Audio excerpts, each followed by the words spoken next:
Viva Voz, com Vera Magalhães.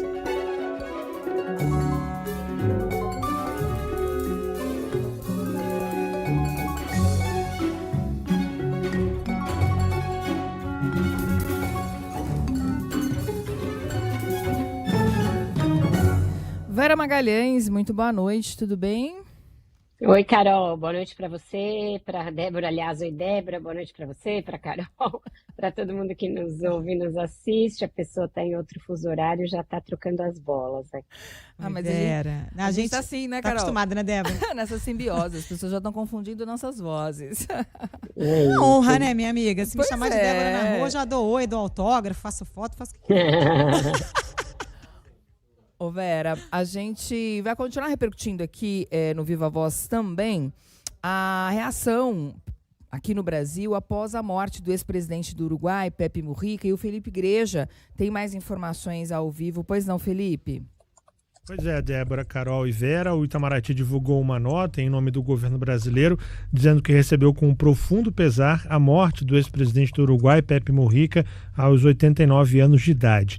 Nessa nota, o Ministério de Relações Exteriores classifica Mujica como grande amigo do Brasil e também um entusiasta do Mercosul, da Unasul e da CELAC, também como um dos principais artífices da integração da América do Sul. A nota diz ainda que o legado de Pepe Mujica permanecerá guiando todas e todos aqueles que genuinamente acreditam na integração da região como um caminho incontornável para o desenvolvimento, com a capacidade de construir um mundo melhor para as futuras gerações. Outros políticos e aliados do governo e também do presidente Lula se manifestaram também em relação à morte do ex-presidente do Uruguai. A ministra de Relações Institucionais, Gleisi Hoffmann, disse que Mujica é uma das pessoas imprescindíveis para a humanidade e que dedicou a vida ao ideal de um mundo melhor e mais justo.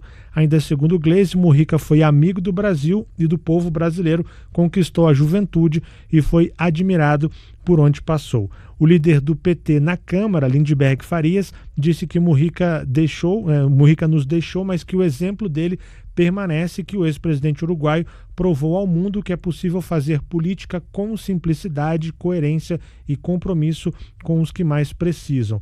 O advogado-geral da União, Jorge Messias, disse que Mujica é símbolo de resistência, simplicidade e compromisso com a justiça social e que deixa um legado que transcende fronteiras, inspirando gerações com a sua trajetória de coerência, humildade e dedicação ao bem comum.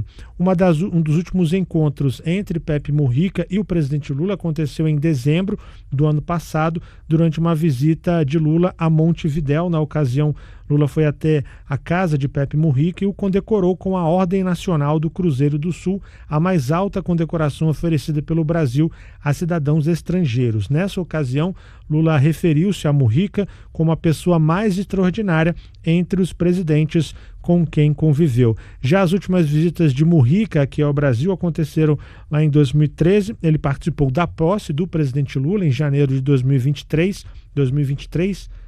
Na verdade, depois ele voltou em março de 2023 para um evento com sindicalistas e em julho desse ano, 2023, também participou de um congresso da UNE aqui no Brasil. Carol, Débora, Vera. Obrigada, Felipe Igreja, pelas informações. Quem conversa agora comigo, com Vera Magalhães e também com Carol Moran, é o professor de Relações Internacionais da Universidade Estadual do Rio de Janeiro, Maurício Santoro. Muito boa noite ao senhor. Obrigada por nos atender. Boa noite, Débora, Carolina, Vera. Ótima noite para todos. Bem, professor, a gente tem falado bastante aqui sobre o legado de Pepe Mujica, mas eu gostaria de ouvi-lo também, porque ele foi responsável por um governo progressista, que foi um farol para essas questões progressistas aqui na América do Sul, mas ele não era uma unanimidade no Uruguai, como destacou a Janaína Figueiredo aqui mais cedo para nós. Havia questionamentos. Só que ele também fez um sucessor, né? Então, queria que o senhor trouxesse seus destaques aqui sobre o legado de Pepe Mujica. Bom, primeiro, a democracia no Uruguai ela tem dado lições muito importantes, acho que não só para a América do Sul, mas para o mundo inteiro. Ela escapou dessa polarização radical entre direita e esquerda, que a gente tem visto em vários países, né? E ela tem vivido um ciclo absolutamente normal de mudanças de governos entre progressistas e conservadores, né? Por acaso, quem está no poder agora, né, o presidente Amandu Orsi, é do mesmo partido, do mesmo movimento do Mujica. Mas até pouco tempo atrás era um governo conservador e os uruguaios estavam absolutamente tranquilos com relação a isso, né? As eleições não tinham nenhum caráter apocalíptico do fim do mundo. E o próprio Mujica fez recentemente uma iniciativa muito bonita, que foi uma série de programas de rádio junto com um outro ex-presidente argentino, o Julio Sanguinetti. E depois essas conversas foram lançadas em livros. Eles são adversários políticos, o Sanguinetti é um liberal, né, alguém mais conservador, e o Mujica é um socialista, um homem de esquerda. Mas as conversas entre eles foram absolutamente belíssimas, né? Muito educadas, muito respeitosas, e se enfrentaram politicamente a vida inteira, né? O Sanguinetti está vivo ainda, tem 89 anos, foi o presidente que liderou a redemocratização do Uruguai. E eu me pergunto em quantos países da América do Sul seria possível hoje, ou mesmo em democracias ricas, consolidadas, nos Estados Unidos, em muitos países europeus. Então, são lições muito importantes do Uruguai para todos nós. Professor, boa noite. Bom, a trajetória dele também é muito singular, né? Porque ele foi um guerrilheiro tupamaro e depois se tornou um chefe de Estado respeitado mundialmente, que conseguiu superar essa imagem inicial e firmar uma outra, que inclusive é referência para a esquerda, não só latino-americana, eu digo, acho mundial. Queria entender com o senhor como essa referência moldou também a esquerda latino-americana e brasileira e o que fica agora com essa lacuna? Claro. Bom, o Mujica teve uma trajetória política muito intensa, né? Ele começou na política até de um partido mais conservador, o Partido Nacional do Uruguai, mas depois ele se tornou um militante da luta armada, dos tupamaros, foi preso várias vezes, 14 anos de prisão entre todas as passagens, e foi torturado de maneiras particularmente brutais, né? Quer dizer, ele chegou a ficar preso num buraco no chão durante muitos anos, ele quase enlouqueceu. Teve um período em que ele falava com as formigas na sala de prisão. Então, é muito impressionante que ele tenha resistido a tudo isso e que ele tenha saído de todos esses processos muito turbulentos como alguém com uma capacidade de diálogo, de escuta muito grande. Então, por exemplo, o período dele como presidente, né, entre 2010 e 2015, não foi uma agenda tradicional daquela esquerda dos anos 60 e 70. Pelo contrário, ele abraçou uma série de novas pautas progressistas, muito mais ligadas numa agenda de sexualidade, de comportamento, né? Então, no governo dele, o Uruguai legalizou o aborto, legalizou o casamento entre pessoas do mesmo sexo, legalizou a maconha, né? Quer dizer, muito diferente de uma esquerda tradicional latino-americana, né, que é muito mais voltada para questões do mundo do trabalho, dos sindicatos, né? Então, acho que também por isso o Mujica teve uma influência global tão grande. Além das questões da vida pessoal dele, né? Uma simplicidade muito grande, né? Alguém que se recusou a morar no Palácio Presidencial, vivia num sítio perto de Montevidéu, dirigia lá o seu velho carro, né? O seu velho Fusquinha até o fim da vida. Alguém com uma integridade muito grande também, que nunca se envolveu em escândalos de corrupção, passou alheio, né, a todos esses processos que atingiram tantos presidentes da América do Sul, né? Aqui no Brasil, mas também na Argentina, no Peru, né, em tantos países da região. Então, é alguém realmente com uma trajetória muito peculiar. Eu acho que para encontrar alguém com um perfil parecido, nós teríamos, na verdade, que sair da política, atravessar o Rio da Prata e olhar a carreira do Papa Francisco, né, do Jorge Bergoglio, na Argentina, que era um contemporâneo do Mujica, né, um homem da mesma geração, e cada um, à sua maneira, esposaram ali valores que, no fim da vida, acabaram sendo até bastante parecidos. Maurício, você acha que tem na política ainda espaço para um outro político como o Mujica, em tempos em que a gente vive aí uma bilionariocracia nos Estados Unidos, né? Um governo Trump eleito com apoio dos maiores bilionários do mundo, tem o homem mais rico do mundo, o Elon Musk, fazendo parte do governo, e no momento em que as esquerdas no mundo todo enfrentam uma crise de discurso, né? Um desgaste das suas pautas. Sem dúvida, né? Nós estamos vendo uma crise muito profunda da democracia nas Américas, na Europa. Aí uma crise particularmente dura para os partidos de esquerda, né? Porque muitas vezes eles desenvolveram programas baseados num Estado muito forte, com uma grande capacidade de mudança social, que ficou muito fragilizada nesse mundo de uma economia global mais aberta e mais integrada. Acho que o grande desafio que está colocado para a esquerda global nesse momento, né, é como responder a isso, né, como se conectar, por exemplo, com uma juventude que olha o mundo do trabalho sindicalizado, né, do emprego de 9 às 5, como alguma coisa que é até ruim, nociva, né? Eu tenho sobrinho adolescente, assim, olha, é uma outra cabeça, é uma outra geração. Vejo que os partidos de esquerda estão muito fora dessa sintonia. E eu me lembro de uma vez em que o Mujica veio até a universidade onde eu lecionava, né, e deu uma palestra, e foi recebido pelos alunos como uma estrela de rock, né? Assim, era uma multidão ali gritando o nome dele. Então, é impressionante, porque ele era um homem de uma outra geração, de uma outra cabeça, mas ele conseguiu essa conexão com os mais jovens, talvez por ter vivido essa vida de uma maneira muito autêntica, o que é uma coisa que poucos políticos hoje em dia conseguem transmitir, né? É muito mais uma geração de políticos influenciadores digitais, né? Obcecados com essa ideia do conteúdo, né? de conseguir seguidores, do que propriamente pessoas que estão vivendo uma vida que a gente olha e fala, puxa, que exemplo de ética, né? Que exemplo de integridade. Exato, e que no fim da vida nos deu também lições aí sobre como encarar a finitude, né? E a morte também de uma maneira ali bastante otimista, positiva, se é que se pode ser otimista em relação a isso, mas de uma maneira muito racional e muito bonita também, né? Eu acho que sim, acho que ele foi exemplar nisso até o fim, né? Vocês mencionaram no início do debate aqui a visita que o Lula fez a ele no final do ano passado, né? E foi um encontro muito tocante, e ele já tinha realmente esse sabor de despedida, né? Quer dizer, o Mujica já estava muito doente, já vinha falando disso também de uma maneira muito franca, muito aberta. Eu acho que ele foi uma pessoa muito coerente nos seus valores éticos durante toda a sua vida. E isso é algo que desperta admiração, né? Mesmo daqueles que discordavam dele politicamente, ideologicamente. Perfeito. Muito obrigada, professor Maurício Santoro, da Faculdade da Universidade Estadual do Rio de Janeiro, com a gente, analisando esse importante líder que nos deixou hoje. Obrigada, professor. Eu que agradeço. Uma ótima noite.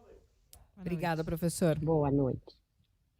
E já está com a gente, conectada um pouco antes do seu horário habitual, Renata Agostini, falando com a gente todas as terças e quintas. Boa noite, Renata.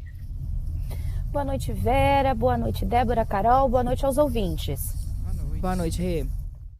Renata, hoje é dia de ata do Copom e, como sempre, recheada de recados, né? A gente já tinha ficado bastante ali ansioso por essa ata depois da última reunião, em que não ficou muito claro se o ciclo de juros ainda vai continuar, se ele está aí, o consenso em torno disso está prestes a acabar. O que a ata nos permite concluir? Pois é, claro. Não sei se ficou, mas algumas mensagens ali da ata do Copom já fizeram com que houvesse inclusive ajuste por parte de alguns analistas de mercado, de grandes bancos, da taxa de juros no final desse ano. Quem apostava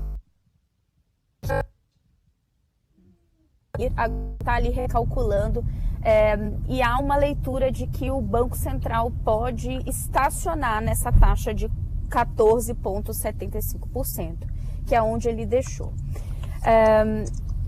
Importante a gente entender que esse tipo de leitura não nos permite ficar muito animados de que a gente pode estar diante aí de uma inflexão nessa curva e começar a ver a taxa de juros cair. Por quê? Na ata do Comitê de Política Monetária, os diretores do Banco Central, eles fizeram algumas pontuações. Por exemplo, olha, o crédito parece que está, enfim, desaquecendo. Inclusive, eles fazem uma observação bem específica sobre esse novo programa do governo do crédito ao trabalhador, o crédito consignado privado. Havia ali muita dúvida sobre qual seria o efeito disso, se ele não atrapalharia o movimento do Banco Central. E na visão do Copom não está acontecendo ali uma pressão. Na verdade, o que está acontecendo de forma majoritária é uma troca de dívida. Então, eles seguem na linha de que você já tem ali alguns sinais de que esse aperto monetário está fazendo com que as pessoas não queiram, e as empresas, né, não queiram pegar tanto crédito assim. Então, isso já está acontecendo. Eles notam que já dá para dizer também que a economia, que o efeito do aperto monetário está chegando na expansão da economia. Então, a gente está ali num momento de inflexão e veríamos, então, nos próximos trimestres essa desaceleração. Então, a economia... A gente está com uma dificuldade aqui na comunicação com a Renata. Caiu? Caiu. Renata Agostini caiu. Ela trazia aqui mais detalhes sobre a ata do Copom. A gente vai tentar refazer o contato com a Renata Agostini pelo telefone para ver se a gente consegue continuar a nossa conversa aqui com uma qualidade melhor. Na internet oscilando, é assim mesmo. Gente, conseguimos? Conseguimos. Renata Agostini de volta agora por telefone. Você falava aí sobre a possibilidade da taxa Selic estacionar em 14,75, Rê. Exato, porque além desses bons sinais, e aqui, gente, importante, bom sinal do ponto de vista do controle inflacionário, né? Há um recado ali de que de que o Banco Central está observando que há uma observando não, né? Está rememorando que há essa defasagem entre o movimento de alta de juros e os reflexos na economia. O que nos dá uma indicação de cautela por parte do Banco Central. O que eles estão querendo dizer, né? Ao que parece, olha, a gente vamos esperar mais um pouco, porque a gente já subiu muito os juros, e a gente acha que nos próximos trimestres a gente vai ver de fato esse efeito na economia. A questão aqui, me parece, há também um recado muito claro ali na ata de que o cenário externo está muito confuso. Isso fica muito evidente em algumas passagens dessa ata. E a gente está falando da guerra tarifária e como para o Banco Central está difícil ler o que vai acontecer. Está difícil para todo mundo. Esse foi também um recado que apareceu recentemente por parte do Federal Reserve, que é o Banco Central americano. Então, em resumo, meninas, o que a gente tem é o seguinte: parece que agora a coisa vai parar, mas ninguém fica muito animado aí se você está pensando em fazer um crédito, porque pode ser que fique nesse patamar, se for mesmo isso, se for ficar durante algum tempo, porque eles notam que a gente não tem a inflação controlada ainda, a expectativa de inflação controlada como eles gostariam. Pois é, esse cenário de incerteza que aparece tanto na ata quanto a Renata retrata aqui na análise que ela faz para a gente, também é o que eu tenho colhido nas conversas e nas próprias explanações aqui de banqueiros, empresários, todo mundo que está participando da Semana do Brasil em Nova York, ainda muito com o pé atrás em relação à inflação e ao cenário fiscal. Obrigada por hoje, viu? Obrigada, meninas. Até semana que vem. Até, Rê. É isso. Carol, Débora, a gente vai para um rápido intervalo e volta já já com Viva Voz. Você fica com o noticiário da sua região e também com o repórter CBN. Até já. Viva Voz de volta. Nós vamos a Brasília. Isa Staciarini tem aqui atualizações. A PGR apresentou alegações finais no caso Marielle. Muito boa tarde. Boa noite, Isa. Melhor dizendo. Pois é. Agora, boa noite já, né, Débora, para você, para Carol, para Vera, para todo mundo. A Procuradoria-Geral da República pediu hoje a condenação dos irmãos Chiquinho e Domingos Brazão e também do delegado da Polícia Civil do Rio, Rivaldo Barbosa, pelo assassinato da ex-vereadora Marielle Franco e do motorista dela, Anderson Gomes, em março de 2018. O pedido também é feito para condenar o policial militar Ronald Paulo Alves Pereira e também o ex-assessor do Tribunal de Contas do Rio de Janeiro, Robson Calixto da Fonseca. O vice-procurador-geral da República, Windemburgo Chateaubriand, ainda fez a solicitação para a perda do cargo público de todos os 5 réus e que eles paguem indenização por danos morais para as famílias de Marielle e Anderson e também para a ex-assessora de Marielle, a Fernanda Chaves, que estava no mesmo carro e sobreviveu. Agora, os advogados advogados dos réus vão ter 30 dias para apresentarem as defesas e depois o ministro relator, Alexandre de Moraes, libera o caso para julgamento na primeira turma do STF. A PGR fez os pedidos de condenação nas alegações finais apresentadas hoje ao Supremo.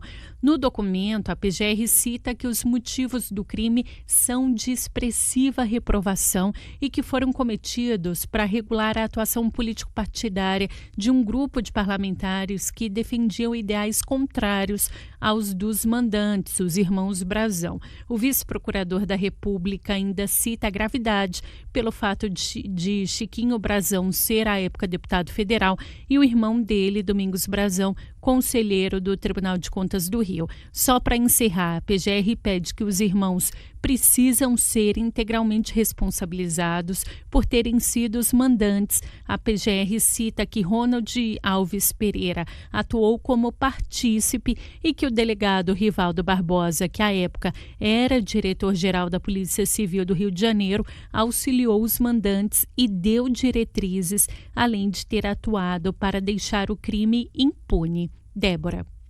Obrigada pelas informações. Isis Tassiarini, em Brasília. Pois é, Débora, Carol, parece que o caso vai chegando aí a um desfecho, finalmente, depois de tantos anos, com essas denúncias, enfim, e a gente espera que agora a justiça seja feita finalmente nesse caso que já vem se arrastando desde 2018. A gente continua em Brasília, chamando agora a Samantha Klein, que vai falar a respeito dessa controvérsia que está instalada entre a Câmara e o Supremo Tribunal Federal por conta da dúvida se a Câmara vai ou não recorrer da decisão do Supremo sobre o processo contra o deputado Alexandre Ramagem. Boa noite, Samantha. Oi, boa noite, Vera. Olha, a Câmara deverá apresentar esse recurso no caso do trancamento da ação penal contra o deputado federal Alexandre Ramagem somente no retorno do presidente Hugo Mota, presidente da Câmara, ao Brasil. Mota está cumprindo agendas em Nova York até a sexta-feira e a assessoria jurídica da Casa está avaliando um recurso à decisão da primeira turma do Supremo que revisou a suspensão da ação, que pode beneficiar não somente Ramagem, mas também o ex-presidente Jair Bolsonaro e demais réus da trama golpista. Inclusive, num evento na noite dessa segunda-feira em Nova York, Mota confirmou que a assessoria jurídica ainda está avaliando o caso. Nós estamos com a assessoria jurídica da Casa estudando o assunto para ver como a Câmara irá se posicionar. É importante dizer que essa foi uma decisão respaldada por mais de 300 deputados, ou seja, a ampla vontade da Casa foi ali expressa pelo trancamento da ação penal e no momento certo, após conversar com a assessoria jurídica, nós vamos tomar a nossa posição.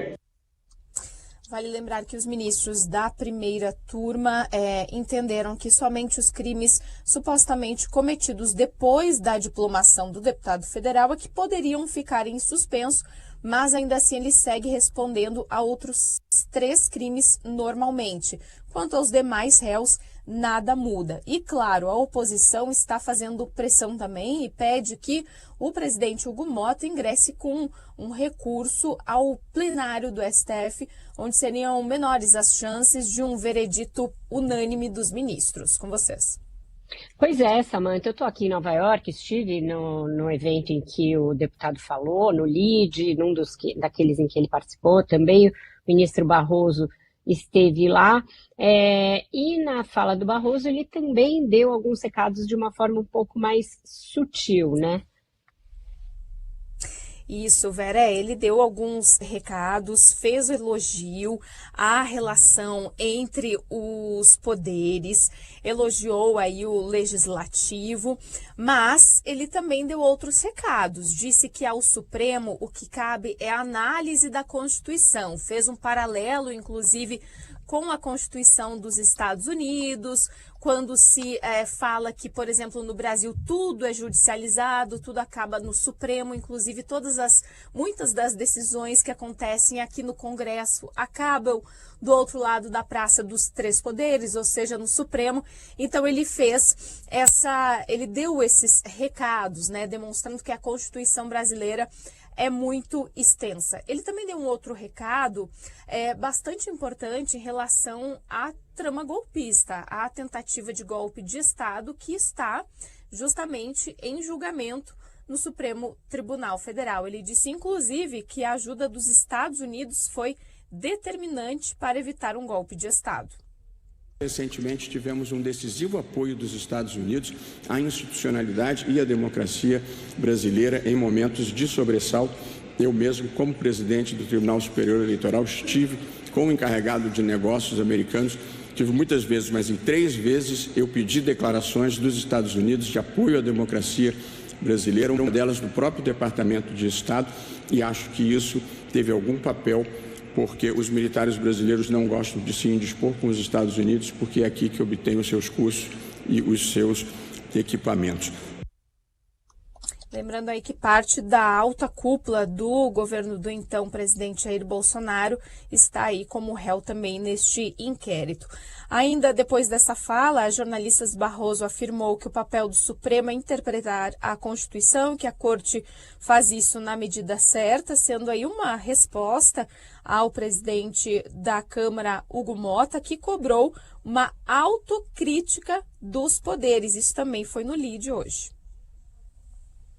Nós vamos trabalhar para blindar a nossa pauta dessa polarização. Tenho me esforçado bastante ao lado dos líderes partidários da Câmara, justamente para que implementemos essa agenda. E essa pacificação, ela passa pela harmonia entre os poderes, e aí essa não é uma tarefa só do Poder Legislativo. Penso que cada poder tem que fazer a sua autocrítica para colaborar com essa harmonia.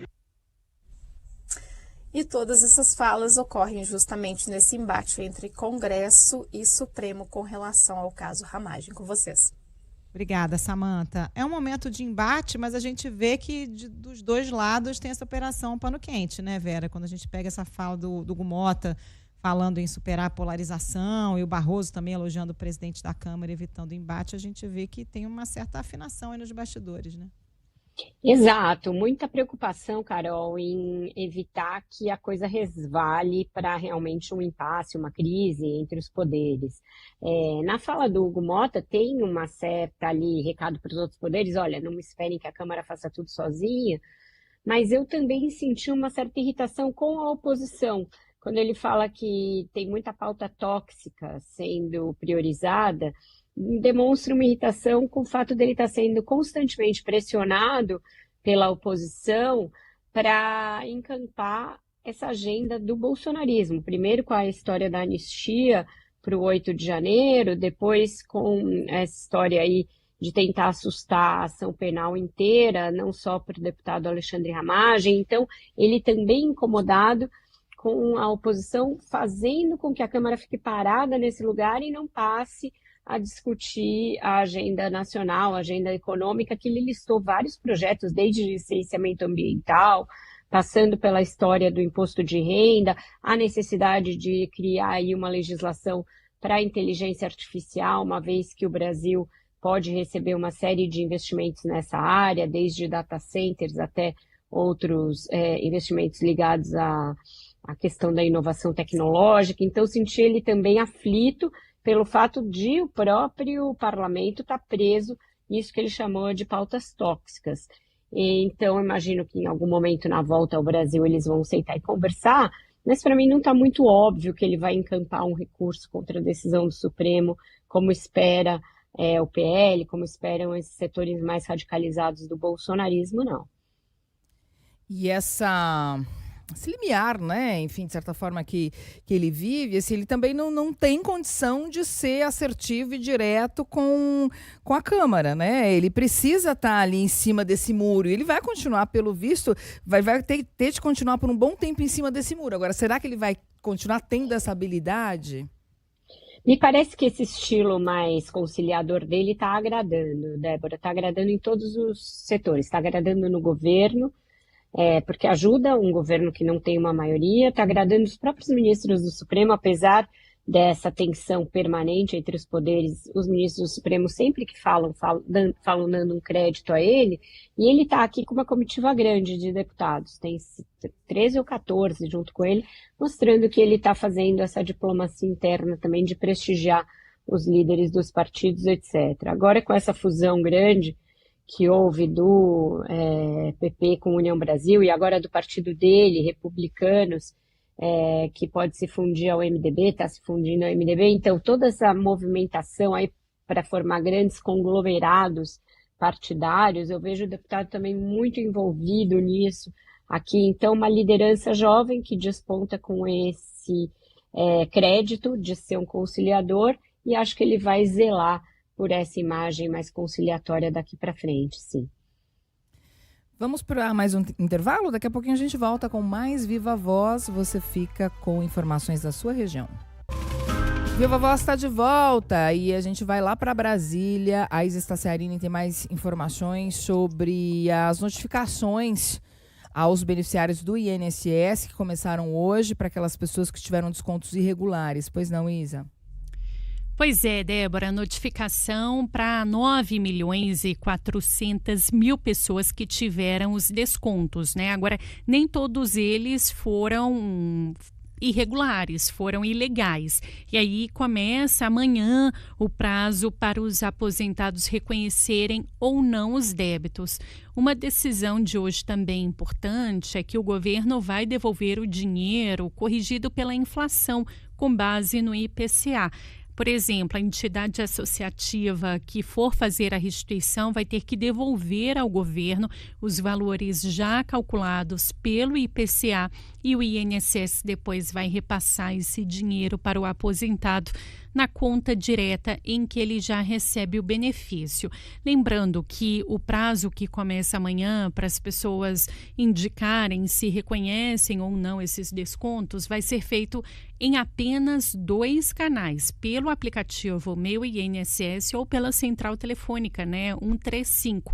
Só que o governo ainda avalia, como a gente conversou aqui ontem, fazer atendimentos presenciais e poder até usar as caixas, as agências, aliás, né, dos Correios ou da Caixa Econômica para fazer isso. Essa decisão ainda não está tomada.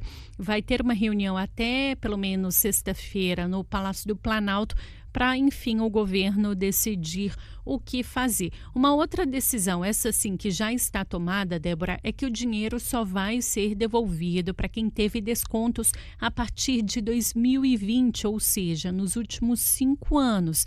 Apesar das fraudes ocorrerem há mais tempo, desde 2019, a avaliação é que aquilo que foi descontado de 2020 para trás são crimes já prescritos e, portanto, sem possibilidade de punição. Esse ressarcimento vai ser feito pelas entidades, o governo, aquelas que não se negarem a fazer a devolução, né? O governo pode entrar na justiça para recorrer e hoje, em entrevista à Globo News, o presidente do INSS, o Gilberto Valer Júnior, não descartou até mesmo usar dinheiro da União para fazer essa devolução, se for necessário.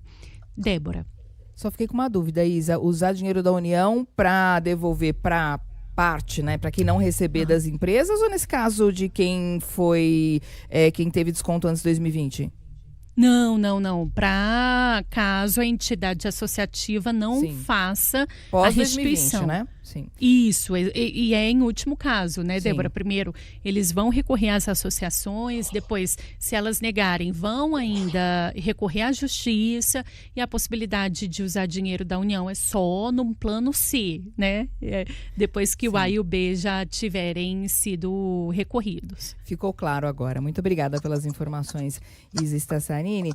Agora, Vera, vai causar mais desgaste para o governo, né? Não atender essas pessoas que foram lesadas antes de 2020. Tem essa questão do atendimento presencial que, do meu ponto de vista, é essencial, porque tem uma parcela grande da população que não vai conseguir fazer esse acesso às reclamações pelos aplicativos. E outro ponto é a velocidade, né, desse retorno do dinheiro que o governo está contando que pode ser rápido, a gente não sabe ainda, né?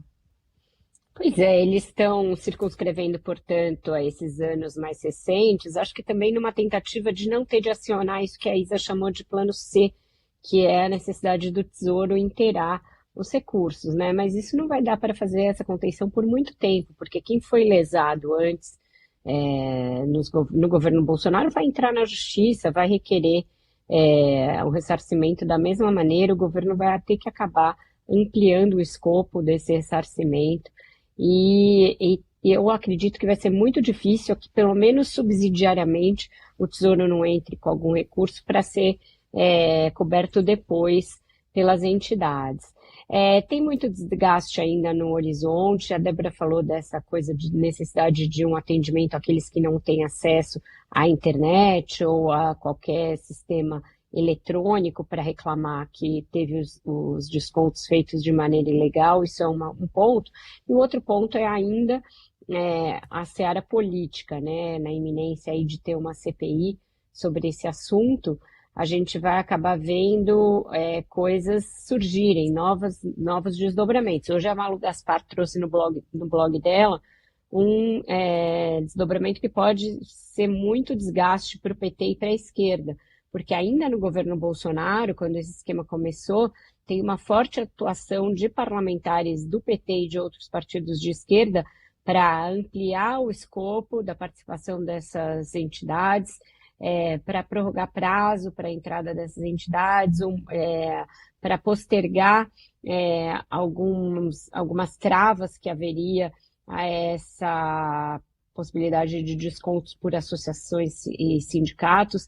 Então, a esquerda, mesmo na oposição, atuou muito fortemente para que entidades tivessem acesso a essas modalidades de descontos. Então, isso certamente vai ser usado pela hoje oposição, né, que na época era governo, na época do governo Bolsonaro, para fustigar o PT e a esquerda e mostrar que esse é um esquema majoritariamente da esquerda e não do bolsonarismo. E ainda tem o fantasma da CPMI rondando, né, Vera? Porque já foi protocolado o pedido, a oposição vai fazer pressão. Hoje tem uma entrevista do senador Flávio Bolsonaro, inclusive no Globo, dizendo que está preocupado com o fato do Davi Alcolumbre estar para cima e para baixo aí com Lula. E quando ele é questionado sobre a CPI, ele diz que se a CPMI não emplacar, a oposição vai buscar o Supremo, né, com aquele precedente da CPI da Covid. Vai buscar, vai conseguir, porque isso aí é uma coisa líquida e certa, é um direito da oposição. CPMI e CPI são direitos da oposição. E eu não acredito que o Davi Alcolumbre vá encarar esse desgaste a troco de nada e ficar segurando esse negócio, mesmo viajando com o Lula, mesmo estando muito próximo do governo, ele vai acabar tendo de lei instalar, e aí vai ser isso que eu acabei de falar, Carol, um desgaste atrás do outro para o governo, porque a cada dia vão surgir fatos novos, vai estar em plena ressarcimento, a gente vai estar vendo esse ressarcimento a conta-gotas, e isso sangrando o governo dia a dia, vai ser uma situação muito difícil de manejar para o Lula e para os seus ministros. Vão precisar de um entendimento maior do que esse que está em curso até agora. Muitos ouvintes manifestando aqui, principalmente sobre a dificuldade que é acessar o aplicativo, mesmo para quem tem intimidades com a tecnologia, né? Não é um aplicativo tão amistoso assim. Não é. E vai ter essa dificuldade é uma dificuldade que vai, com certeza, aparecer, e pelo que a Isa nos falou, o governo ainda deve definir até o final da semana de que forma poderia atender isso pessoalmente. O INSS não tem estrutura para isso, né? As agências não têm gente suficiente. Uma das ideias colocadas aí na mesa que estão em discussão seria fazer isso via agência da Caixa Econômica ou via Correios. Vai demorar, vai ser lento, vai ser insuficiente, vai causar muita frustração no aposentado e pensionista. Isso se espraia em forma de impopularidade para o governo. É uma espiral negativa muito difícil do Lula debelar. Vera Magalhães, muitíssimo obrigada mais uma vez. Amanhã tem mais Viva Voz diretamente de Nova York. Até lá. Exatamente, amanhã acontece o evento do Valor Econômico aqui em Nova York, eu vou estar cobrindo para a CBN, com entradas ao longo do dia, e a gente resume no fim do dia aqui no Viva Voz. Até lá. Beijo, Vera. Combinado, até.